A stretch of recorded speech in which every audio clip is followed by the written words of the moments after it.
Bismillahirrahmanirrahim. Assalamualaikum warahmatullahi wabarakatuh.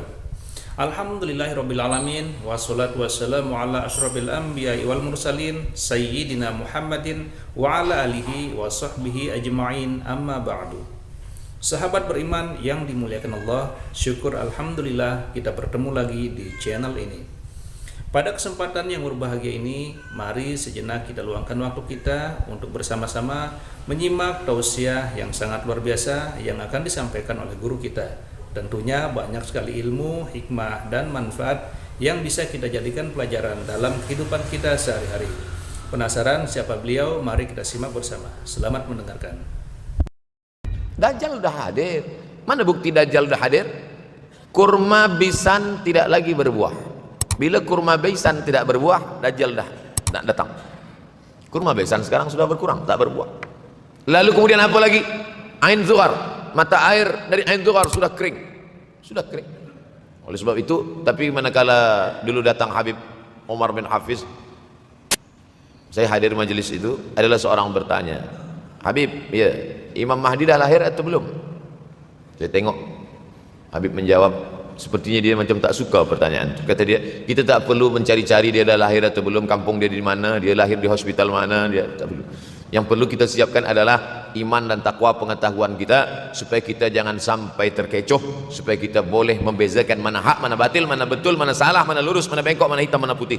Sehingga dengan istiqomahnya kita beribadah ini, kita boleh membezakan mana Al-Masih yang original, yang asli, mana Al-Masih Ad-Dajjal. Makanya tadi sebelum salam kita berkata, Allahumma inni a'udzubika min azabi jahannam wa min azabil qabri wa min fitnatil mahya wal mamat wa min syarri fitnatil masihid dajjal. Nanti di akhir zaman itu akan banyak pembunuhan. Dulu pun banyak juga pembunuhan, tapi tak banyak sekarang. Pembunuhan di Palestina sampai sekarang tak berakhir. Dulu imam-imam masjid, imam salat tarawih dulu di Masjidil Haram, Allahumma ansuril Islam wal muslimina fi Palestina. Dulu satu aja. Selepas itu bertambah, Allahumma ansuril Islam wal muslimina fi Palestina wa Suriah. Selepas itu bertambah lagi, Allahumma ansuril Islam wal muslimina fi Palestina wa Suriah wal Yaman. Diambil dari kita, diambil dari bab zuhurul fitan. Zuhur muncul, tampak, datang. Fitan jamak dari kata fitnah. Fitnah satu, dua fitnatan, tiga fitan.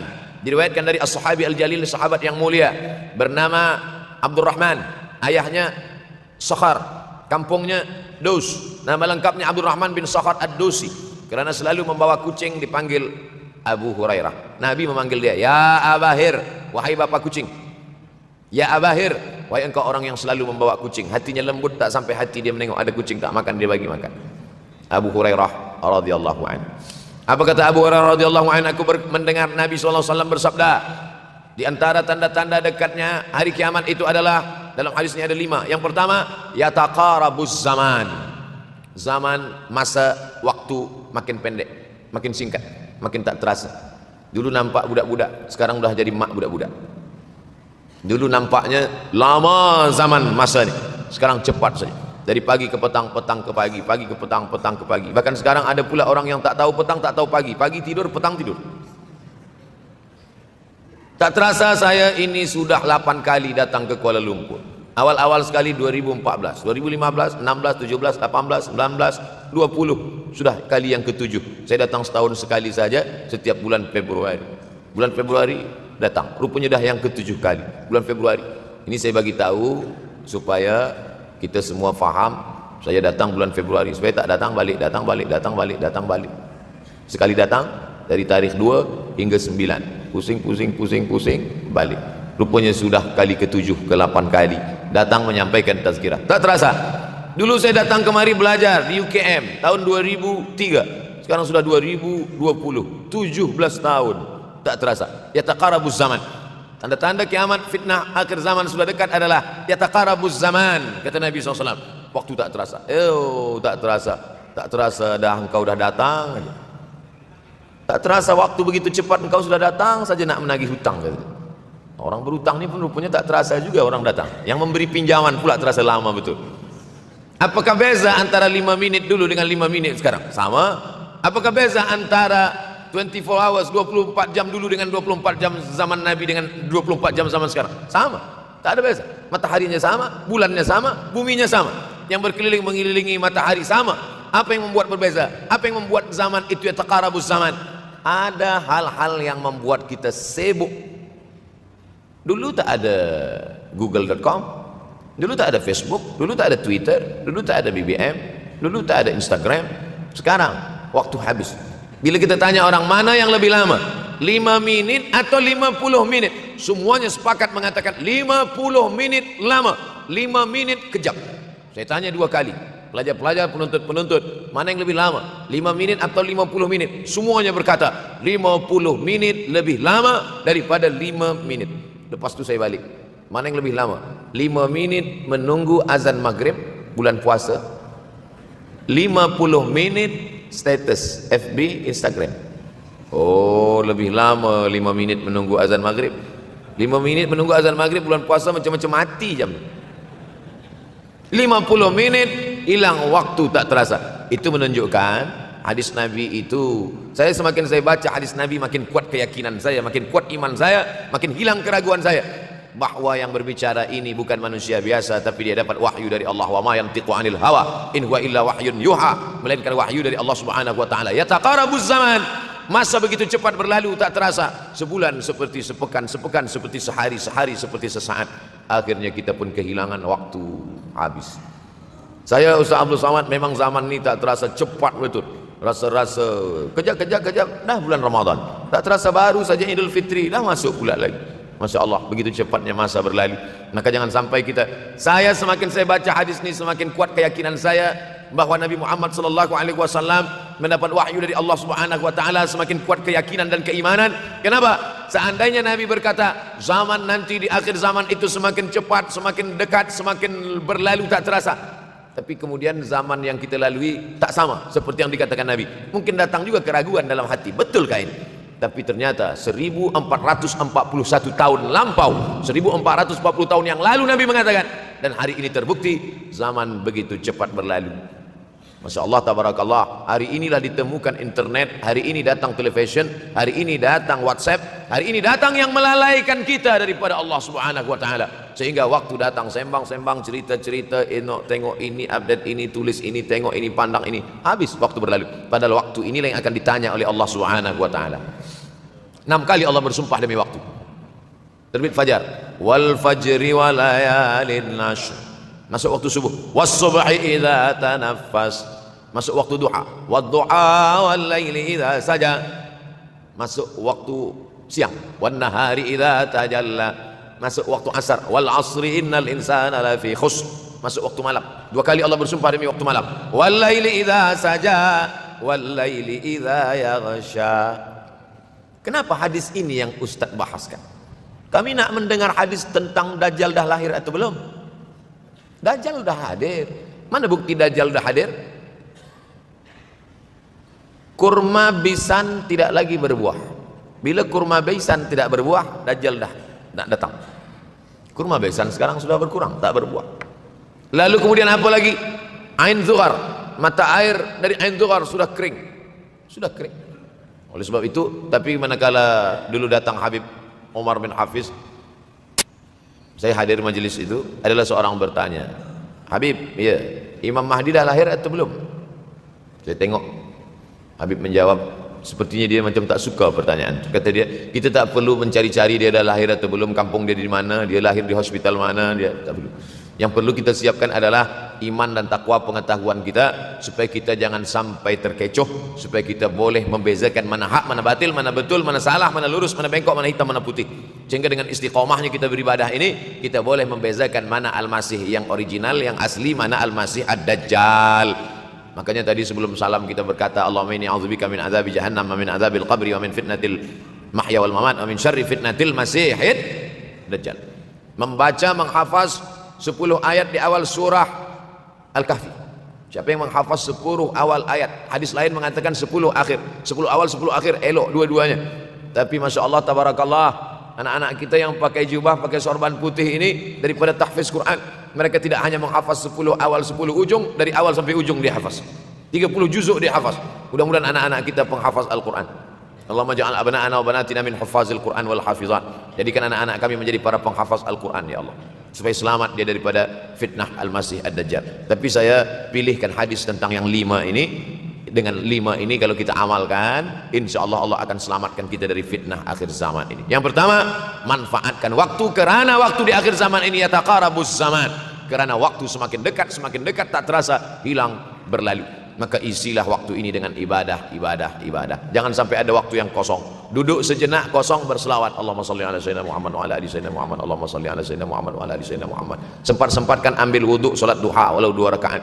Sempat-sempatkan sebelum tidur malam salat witir 3 rakaat, supaya tidur kita sentiasa dalam wudhu dan kita sempat salat witir. Andai mati kita malam itu, insyaallah mati dalam keadaan husnul khatimah. Usolli sunnatal witri 3 rakaatin lillahi ta'ala. Nanti malam jaga tidak witir lagi, hanya tahajud saja. Sempat-sempatkan salat tahajud. Elok amat sangat baik salat wudhu 2 rakaat. Usolli sunnatal wudhu rakaatain lillahi ta'ala. Selepas salat wudhu salat sunat taubat.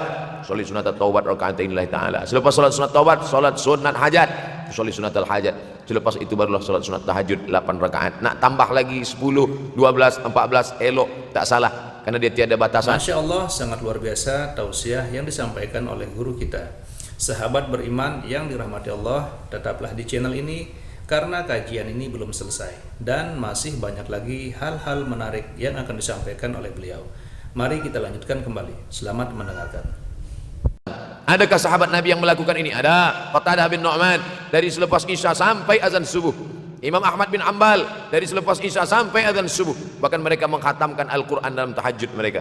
Maka bahkan ada imam yang disebut dengan As-Sajjad, karena banyak sujud kepada Allah Subhanahu wa ta'ala. Karena akhir zaman ini godaan begitu besar. Dulu orang tengah malam tahajud, jam 2 malam, jam 3 malam dia bangun. Karena dia membaca hadis sab'atun yudhilluhumullah. Ada 7 golongan yang mendapatkan naungan Allah. Yauma la dhilla illa dhilluh. Hari itu tak ada naungan kecuali naungan Allah. Rajulun, ada seseorang. Zakarallah, dia berzikir mengingat Allah. Khalian, di tengah malam, tak ada manusia. Fafadat ainahu, menetes air mata. Maka yang pertama ini, jangan sampai kita kehilangan waktu, karena waktu kasaif. Waktu ini seperti pedang. Illam taqta'hu qata'aka. Kalau tidak kau patahkan dia. Kalau kau dapat pedang, patahkan. Sebab kalau tidak kau patahkan, dia yang akan memotong engkau, mematahkan tulang-tulang engkau. Waktu ini kalau tidak kita manfaatkan, kita akan ditanya tentang waktu, kemana saja waktu yang sudah kau pakai. Inna sam'a, pendengaran, wal basar, penglihatan, wal fuad, hati, kullu ulaika kana anhu mas'ula. Semua akan disoal, semua akan diminta tanggung jawab di hadapan Allah. Kemana waktu yang sudah aku bagi dulu engkau pakai? Yang pertama nanti ditanya, la tazulu qadama 'abdin yaumal qiyamah. Kaki anak Adam tidak akan bergeser, tidak akan beralih dari tempat tegaknya pada hari kiamat, hatta yus'al, sampai dia disoal, sampai dia ditanya. La tus'alunna yauma idzin 'anin na'im. Banyak yang akan ditanya nanti, tapi Nabi bagi tahu di antara yang akan ditanya dari sekian banyak nikmat itu 4. Yang pertama, an umrihi fima afnah. Umur kemana engkau habiskan? Hari ini ada anak-anak muda belia umurnya 17 tahun. 17 tahun habis menghafaz Al-Quran. 17 tahun habis iktikaf dalam masjid. 17 tahun habis berzikir, berjubah, bersorban, mengabdikan ilmu, berkhidmat kepada ulama. 17 tahun habis. Tapi ada pula yang dibalik, 71 tahun habis. Rumah, office, kopi, rumah, office, kopi, rumah, office, kopi, batuk, mati, habis. Nah, apa yang dapat kita bawa menghadap Allah SWT? Yang pertama, yataqarabuz zaman. Yang kedua adalah wa yanqusul ilmu. Ilmu semakin berkurang. Kalau sudah ilmu berkurang, apa yang bertambah? Jahil. Kalau ilmu bertambah, jahil berkurang. Kalau ilmu berkurang, jahil bertambah. Mana ada orang jahil cakapnya didengar orang? Saya dulu awal-awal membaca hadis ini, wa yanqusul ilmu. Ilmu berkurang, jahil bertambah. Rasanya tak mungkin, tak logik, tak masuk akal. Mana ada orang tak berilmu cakap dia didengar? Sekarang baru saya faham. Dulu orang tak berilmu ditinggalkan orang. Sekarang orang tak berilmu, asal dia pandai berbicara, dia akan didengar orang. Bahkan orang jahil pula punya channel. Apa namanya? Jahil.com. Orang jahil punya channel. Banyak pula follower dia daripada follower kita. Banyak pula viewer dia daripada viewer kita. Sebab apa? Sebab yang menyaksikan tiada berilmu, yang berbicara tiada ilmu. Oleh sebab itu maka kita galakkan menuntut ilmu di majelis-majelis ilmu. Untuk apa Abdul Somad sudah berumur 43 tahun pun masih pergi juga lagi ke Sudan belajar? Apa yang nak dicari ini? Tak lain tak bukan Mudah-mudahan kita termasuk orang yang sampai akhir hidupnya mencari ilmu, insyaallah.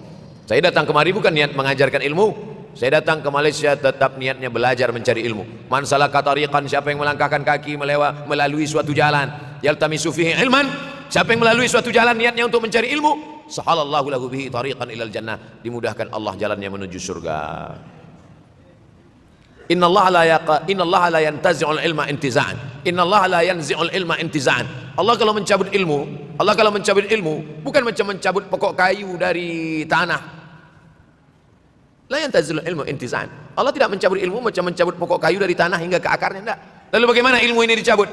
Biqabdil ulama, dengan matinya ulama maka habislah ilmu. Meninggal Imam Syafi'i berkurang ilmu, meninggal Imam Nawawi berkurang ilmu, meninggal Imam Fulan berkurang ilmu. Maka yang hadir adalah al-juhala. Yang lebih menakutkan lagi adalah al-juhala bi thawbil ulama, orang jahil dengan pakaian ulama. Abdul Somad tidak mengatakan dirinya ulama. Saya selalunya membacakan ayat Quran, membacakan hadis Nabi, menyampaikan fatwa ulama. Tak pernah saya berceramah, bertausiah. Menurut saya, siapa saya? Siapa kita? Syafi'i manusia, saya manusia. Syafi'i boleh berfatwa, saya juga boleh berfatwa. Imam Syafi'i berfatwa, Al-Quran 30 juzuk dalam kepala dia. Kita juzuk 30 pun kadang-kadang hilang. Imam Syafi'i balik dari masjid ke rumah, dia tutup telinga. Datang orang bertanya, Syafi'i, ya, kenapa engkau tutup telinga? Sebab bila aku dengar dari masjid ke rumah, semua yang aku dengar masuk tu semua aku ingat. Aku takut dia ingat di dalam, maka aku tutup. Kita, yang saya sampaikan tadi pun tak ingat. Oh, Ustaz mengejek kami, enggak. Jangankan yang mendengarkan, yang bercakap pun tak ingat. Nasib baik datang orang Jepun mengingatkan kita. Nah, ini nama dia Sony. Manusia ini lupa. Oleh sebab itu maka yang kedua akhir zaman, wa yanqusul ilmu makin kurang. Maka bersyukur anak-anak yang dimasukkan ke rumah tahfiz. Kalau ada rumah tahfiz di kampung biasa, kalau ada rumah tahfiz di desa dusun biasa, tapi ada tahfiz di tengah kota besar Kuala Lumpur, masih ada lagi rumah tahfiz Quran. Siapa yang mewakafkan rumah tahfiz? Siapa yang memberikan beras? Siapa yang memberikan duit? Siapa yang memberikan belanja? Siapa yang mengirimkan ustaz? Masya Allah, tabarakallah. Maka ini semua mudah-mudahan kita istiqamah semuanya insyaallah. Supaya apa? Supaya lahirlah anak-anak kita yang alim, berilmu. Karena ini makin banyak orang jahil, alftau bi ghairi ilmin, memberikan tazkirah fatwa tanpa ilmu, dhalla wa adalla, dhallu wa adallu, sesat, menyesatkan. Kalau setakat sesat saja, ini sudahlah sesat, menyesatkan. Na'udzubillah. Masuk yang ketiga. Yang ketiga adalah wa yanqusul ilmu, setelah habisnya ilmu ini semua dicabut oleh Allah Subhanahu wa taala, lalu kemudian setelah ilmu dicabut Allah Subhanahu wa taala, wa yulqas syuh. Wa may yuqas sin dengan hak kecil. Wa may yuqas nafsihi fa ulaika humul muflihun. Siapa yang selamat daripada sifat syuh, itulah orang yang beruntung. Hayya 'alal falah, mari kita menuju keberuntungan, kemenangan. Siapa orang yang menang? Selamat daripada sifat syuh. Ada orang menerjemahkan syuh ini pelit, bakhil. Bakhil ada yang lebih parah daripada bakhil. Syuh. Bakhil ini, bakhil tidak ingin memberikan uangnya untuk orang lain. Itu bakhil. Dia ada uang 10 ringgit. Uang itu hanya dia makan saja. Dia tak mau walaupun setengah sen kepada orang lain. Itu namanya bakhil. Kalau syuh ini, duit dia simpan, duit orang pula dia makan. Nah, itu syuh. Jadi lebih parah lagi. Oleh sebab itu kalau sudah ilmu ini dicabut, orang menjadi jahil, maka datang penyakit syuh yang ketiga. Apa itu syuh? Hubbud dunya, hubbul mal, wa tuhibbul mala hubban jamma. Engkau sayang kepada harta amat sangat sayang. Dia pegang semuanya sampai tak meleleh, tak menetes walaupun satu tetes. Akhirnya mereka inilah pendusta-pendusta agama. Ara'aital ladzi yukadzibu biddin, tahukah kamu siapa itu yang mendustakan agama? Fadzalikal ladzi yad'ul yatim, mereka itu yang membiarkan anak yatim. Wala yahuddu ala ta'amil miskin, dia tidak mempedulikan makanan orang miskin. Sebab apa? Bukan sebab tak ada harta, sebab syuh. Kenapa syuh? Sebab tak ada ilmu. Tak ada ilmu tentang akhirat. Dia pegang, dia simpan, mati, habis. Yang dia bawa hanyalah 1, 2, 3 helai kain kafan saja. Itulah mengapa Sultan Turki, Sultan Muhammad Al-Fatih, Sultan Abdul Hamid, coba tengok gambar Sultan Muhammad Al-Fatih, Sultan Abdul Hamid Turki dulu. Sorban dia besar-besar. Saya dulu terkejut, lama saya tengok, kenapa sorban orang Turki ini besar-besar. Lama-lama saya baca rupanya sorban orang Turki itu kain kafan. Tuan-tuan balik dari sini beli kain kafan 2 meter, ikatkan kepala, bawa sembahyang supaya ingat mati. Bolehkah menyiapkan kain kafan? Baca kitab Tanbihul Mughtarrin, peringatan bagi orang-orang yang tertipu. Di situ ditunjukkan banyak ulama, bahkan mereka menggali tanah di dalam rumahnya. Malam-malam dia tahajud, selepas tahajud dia duduk di dalam tanah itu supaya terasa bagaimana rasanya mati. Gali tanah 2 meter, masuk ke dalam. Tapi kalau nak buat itu kita saja dengan Allah. Jangan pula, banyak juga orang sekarang udah gali tanah masuk ke dalam, streaming pula. Hai guys, nak rasakan mata, mana boleh terasa. Kita saja masuk ke dalam, rasakan macam mana rasa. Sebab kalau cakap saja, marilah kita ingat mati, takutlah kita pada mati, kita tak tahu bagaimana rasa mati. Kalau nak merasakan bagaimana harus mati, nanti kalau ada orang mati meninggal dunia, masuk kita ke dalam, kita sambut jenazah, kita letakkan, kita duduk, rasakan. Ketika Fatimah meninggal, Fatimah emak Sayyidina Ali meninggal, Nabi masuk ke liang lahat. Masuk Nabi ke liang lahat, Nabi berdoa di dalam. Ketika Utsman bin Maz'un meninggal, Nabi masuk ke dalam, Nabi pegang jenazah Utsman bin Maz'un, meleleh air mata Nabi, turun ke misai, turun ke janggutnya, turun menetes sampai ke bawah. Merasakan bagaimana rasanya di dalam. Dulu saya pernah berjumpa dengan seorang pemuda, telinga dia pakai anting suang, lalu kemudian saya tengok banyak tato dia. Saya tanya, macam mana cerita awak bertaubat dulu? Mak saya meninggal, Ustaz Abdul Somad. Lepas tu saya tegak di tepi kubur. Macam ada yang menolak saya dari belakang, masuk saya ke dalam. Masa masuk itulah terasa sejuk di kaki, datang rasa takut saya. Makanya kalau ada orang yang sudah kita bagi tazkirah, bagi nasihat tak juga, nanti ada orang meninggal, bawa dia agak dekat, senggolkan sikit, jatuh. Gitu caranya supaya kita terasa mati ini, supaya apa? Hilangkan penyakit syuh, cinta harta, takut mati, dan membuat kita menjadi bakhil, pelit, na'udzubillah. Yang keempat, wa tazharul fitan. Ini yang terkait dengan tajuk kita yang keempat, wa tazharul fitan. Banyaklah fitnah, siksa. Dulu masa saya kelas 1 madrasah tahun 1990, berkumpullah kami bersama-sama dengan cikgu mengkaji masalah apa? Masalah Bosnia Herzegovina, mengamuk Slobodan Milosevic, menghancurkan umat Islam di Bosnia. Sampai ada yang meminta fatwa kepada Syekh Yusuf Al-Qardawi, bolehkah perempuan yang perempuan Bosnia yang dirogol tentara Serbia hamil, bolehkah dia menggugurkan anaknya? Kata Syekh Yusuf Al-Qardawi, tak boleh. Maka dia biarkan saja anak itu lahir dan dia tidak dianggap berdosa karena ini sudah takdir Allah SWT. Bagaimana mereka dibunuh? Maka makin banyaklah selepas Bosnia datang pula yang terjadi di Rohingya, di Uighur, umat Islam. Berkumpullah presiden-presiden negeri Islam di Kuala Lumpur. Erdogan datang, kumpul semuanya membahas bagaimana nak menolong Muslim Uighur. Rupanya umat Islam pun tak sanggup nak menolong. Apa yang boleh dilakukan di Uighur? Berdoalah umat Islam. Rupanya Allah kalau mau menolong mudah saja Allah menolong. Tidak datang rudal skat, tidak datang tentera, tidak datang senjata, cukup datang corona, selesai. Allah Subhanahu wa taala, wa makaru wa makarallah. Mereka membuat tipu daya, Allah balas dengan tipu daya yang lain. In tansurullah, kalau kau tolong, ittaqu da'watal mazlum, takutlah kamu terhadap doa orang-orang yang teraniaya. Fa innahu laisa bainahu wa bainallahi hijab, karena di antara dia dengan Allah tak ada hijab sama sekali. Wa yakthurul wa tazharul fitan, banyaklah fitnah. Yang terakhir, yang kelima, wa yakthurul haraj, banyak terjadi haraj, kata Nabi.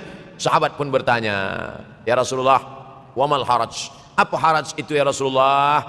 Kata Nabi SAW, al haraj al qatlu, nanti di akhir zaman itu akan banyak pembunuhan. Dulu pun banyak juga pembunuhan, tapi tak banyak sekarang.